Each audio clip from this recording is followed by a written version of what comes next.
I really appreciate all of you coming down here to support this cause, and it's also really good to be back with so many old friends and veterans of the land use wars of the last 50 years. I don't go quite that far back. My relationship with the land use program began in 44 years ago. In 1979, I was serving my first term as a freshman legislator. And shortly after the session started, these three people show up in my office. Their names were Henry Richmond, Dick Benner, and Bob Stacy, three of the 1,000 Friends. And for those of you who don't know, Bob passed away today. And so one of my heroes, and so I guess I'll just dedicate my comments to Bob.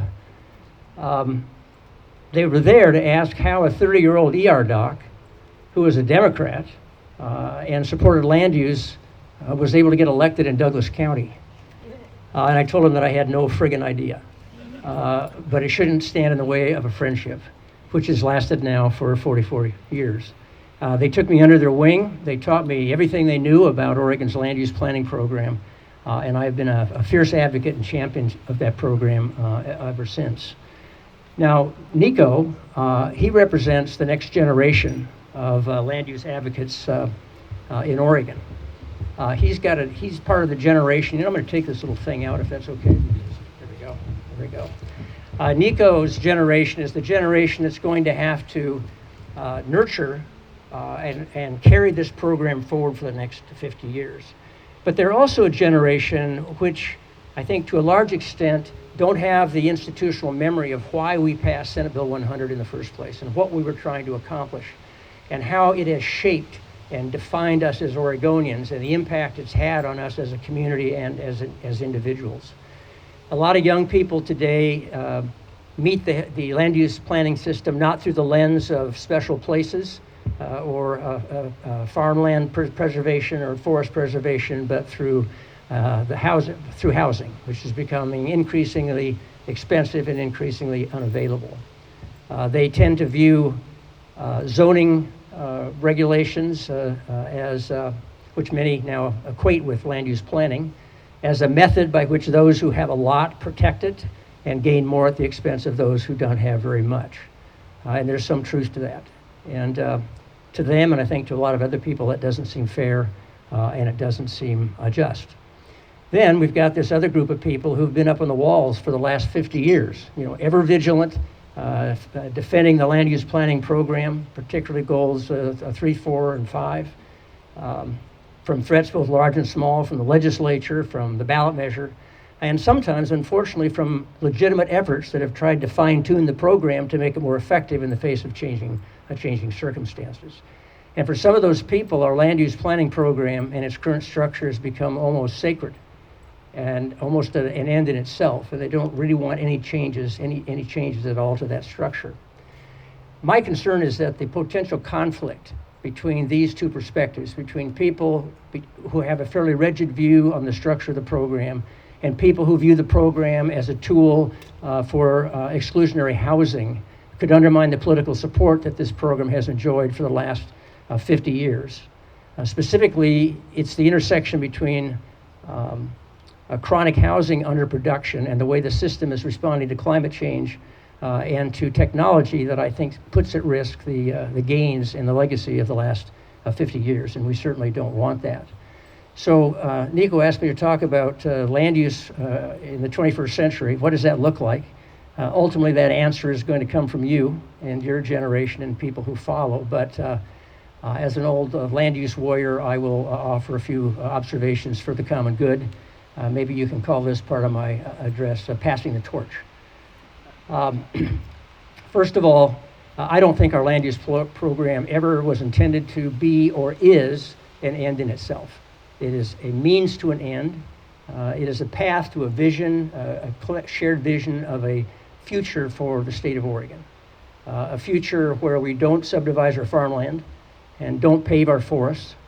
A future and an Oregon that has open spaces, special places, spectacular beaches and free-flowing rivers, but also an Oregon that has thriving urban centers and rural communities, with safe, walkable neighborhoods that have a good supply of diverse, affordable housing of all sorts of varieties for all sorts of incomes, including small cottage clusters and duplexes and triplexes.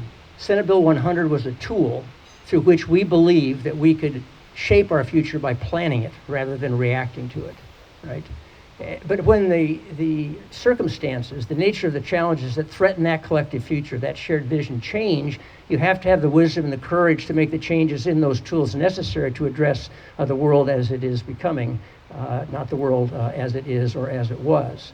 And our land use program today faces enormous pressures from circumstances and forces that couldn't have been imagined in 1973. Climate change, the advent of remote work, and the statewide housing crisis. And so as the pace of these changes accelerates, we need to reevaluate our strategy, because I think, quite frankly, we are unprepared for what's coming in over our transom in Hood River and around this state of ours. Probably nowhere are these pressures more manifest and more visible than in Hood River. It is one of the most beautiful parts of our state, as you can see from these pictures. I'm sure all of you have been there and have enjoyed that place. But that beauty has attracted this stream of very affluent home purchasers who are coming in from less desirable parts of the country and still being able to work remotely from their new home in Hood River. There's also been a growing number of, as Nico refers to them, legally fluent homeowner activists who've been able to push back on any housing project developments inside the city, which of course puts more pressure on development outside the UGB. And with, if I might say so, a fairly anemic enforcement of county land use laws, we're seeing some of the best farmland in Oregon lost to Harvey Farms and Martini Ranches and restaurants in the EFU. And that puts more pressure on those parcels that are still being farmed and squeezes down on agricultural margins.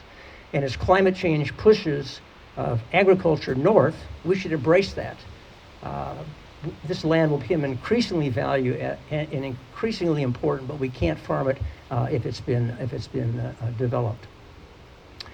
Hood River also has a workforce housing problem, which is a real issue that we need to think about when we talk about our land use planning program.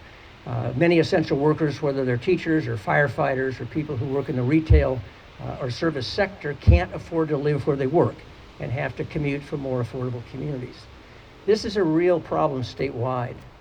For example, much of the workforce that fuels the economy of Bend lives in Lapine or Redmond or even in Prineville, expanding their carbon footprint by commuting twice a day, putting pressure on the transportation infrastructure, while high fuel prices erode their take-home income and put a home ownership farther and farther from their grasp. 50 years ago, our land use planning program was created by the impetus of fear of growth, concern that we needed to protect our prime farmland and agricultural land and forest land from unmanaged growth, and also to prevent urban sprawl. Tom McCall, in one of his speeches, described it as preventing sagebrush subdivisions and coastal condomania and the rapacious ravages of suburbia. Nice alliteration. Tom McCall, always the showman. Today, I think the future of our land use planning program is inextricably linked to the statewide housing crisis. Think about it. Housing, shelter, that is the bottom rung on Maslow's hierarchy. It is a basic biologic need. If you don't have a place to live, if your major concern is whether you can pay the rent next month or whether you're going to be evicted, you don't have any margin for civic engagement. And let's remember, the first planning goal is citizen involvement, right? Oregon faces, over the next 20 years, a 580,000 projected housing need. And that discrepancy has totally upset the demand-supply balance and driven up housing prices. And that's forced more people to rent, which has driven up renting prices as the number of rentable units goes down. We have in Oregon today, a third of our fellow citizens pay more than 30% of their income for housing. And before that pandemic, 150,000 paid 50% of their income. That should really disturb us. There are many reasons for chronic housing underproduction.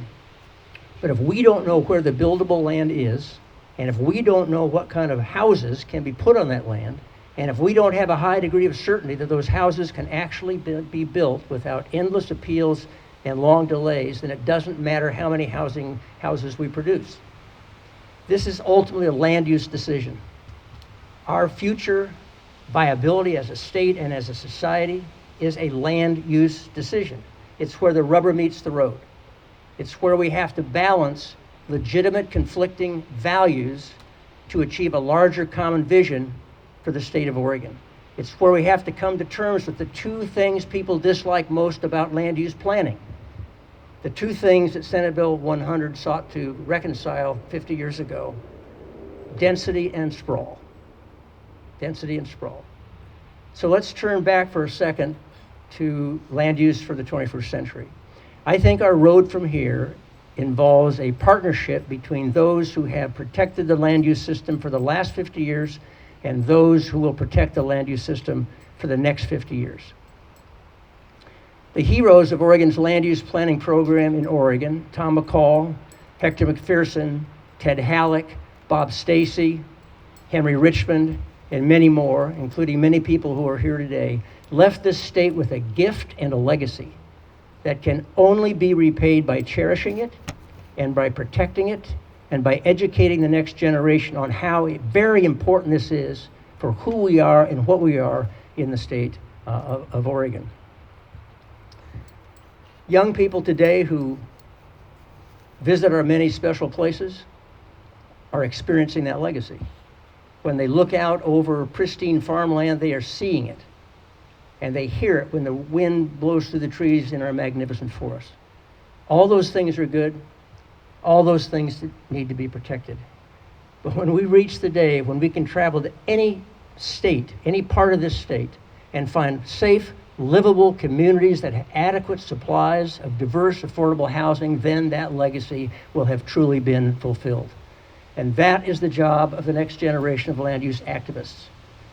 Their job is to protect this legacy. Their job is to make whatever changes are necessary in the structure of the current program to allow it to achieve its full potential, including affordable housing for people in the state of Oregon, no matter where they live, and then to carry it on for the next 50 years.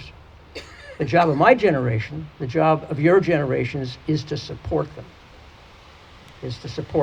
Starting with what they're trying to do in Hood River with Thrive, which may well be a test case for the rest of Oregon. A test of how strong a community we really are. A test of the depth of our commitment to one another as Oregonians and to a larger vision for the state of Oregon. Me, I'm all in. How about you?